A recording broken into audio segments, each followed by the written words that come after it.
Hi, I'm Jess. Now, the title of this series, Sex and Football, is appropriate, but it's probably not the kind of sex you're thinking about. Basically, I just think that football is such a huge thing in our country, and it would be really fun for guys and girls to be able to talk about it together, to enjoy it together. So, this goes out to all the guys that, want to chat with your girlfriend about football, want her to learn more about it. To all the girls that want to learn more about it, and to all those girls that think their guys might be able to use a few pointers. You already know it, right, girl? I know. So, what I'm going to do here is basically cover everything from some basic concepts up to more advanced analysis. So, I want to somehow turn the terminology and the jargon into things that people can understand, even if they don't eat, live, and breathe football all year long. Without further ado, our first episode is field position. So, football. It's a game of passion, clashes, uh, rivalries. It's also, of course, blood, sweat, and tears, right? Okay. But if you strip it all down and you really take a step back, it's a game of yards, which is why anyone who wants to understand the game needs to understand the implications of field position. Field position is, quite simply put, where your team is on the field. So, good offensive field position is being as close as possible to the other team's end zone. Good defensive position, having the other team be as close as possible to their own end zone, which is as far as possible from yours. On offense, you got 4 chances to get 10 yards or more. Those are the downs: first down, second down, third down, fourth down. You make it within those 4 chances and you get another first down, you start all over again. You move the ball down the field. Now, what you do with that last chance, with that fourth down, that's a matter of field position. There are 3 different things you can do on fourth down.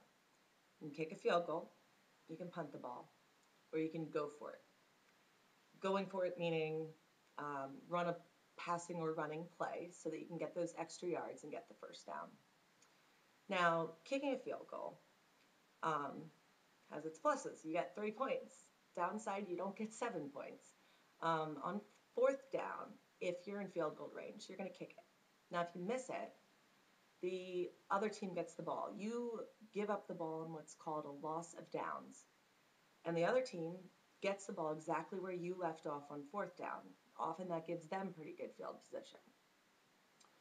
So another option is punting the ball. If you're in field goal range, you're not going to punt the ball.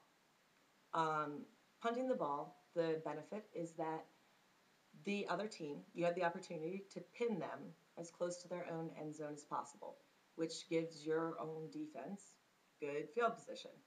Um, Punting the ball, you don't get any points, so there you go. If you can kick the field goal and make it, that's what you're going to do. So, say it depends on the kicker, but say it would be a 45-yard field goal. It's fourth down, and you could kick a 45-yard field goal. Anything there or shorter in terms of field goal, you're definitely not going to punt the ball. A lot of guys can go 50, 52, 55 yards um, in terms of the field goal. But let's just say, for reasonable sake, 45 yards, and then you're not going to punt it. Now, say it would be a 70-yard field goal. You are going to punt it. You're definitely not kicking that field goal because you will miss it. And when you miss it, the other team will get the ball because you'll have this loss of downs thing. So when you punt it, you get much better field position than if you give it up because you missed the field goal. Going for it is less common than either of the first two. Especially early in the game or midway through the game, you're not going to find teams that want to go for it on fourth down. When you go for it on fourth down, the other team knows that you're going to go for it because your offense is on the field. They also know exactly how far you need to go.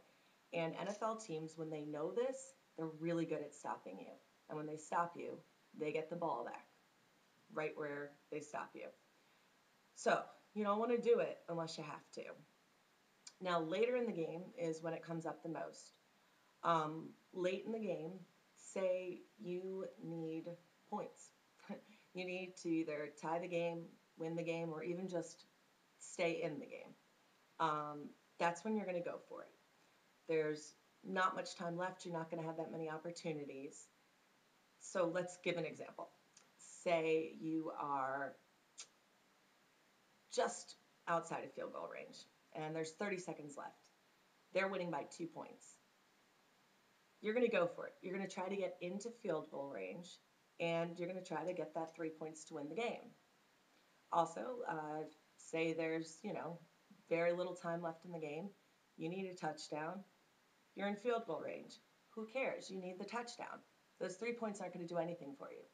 So you're going to go for it and then keep on plugging to get that touchdown.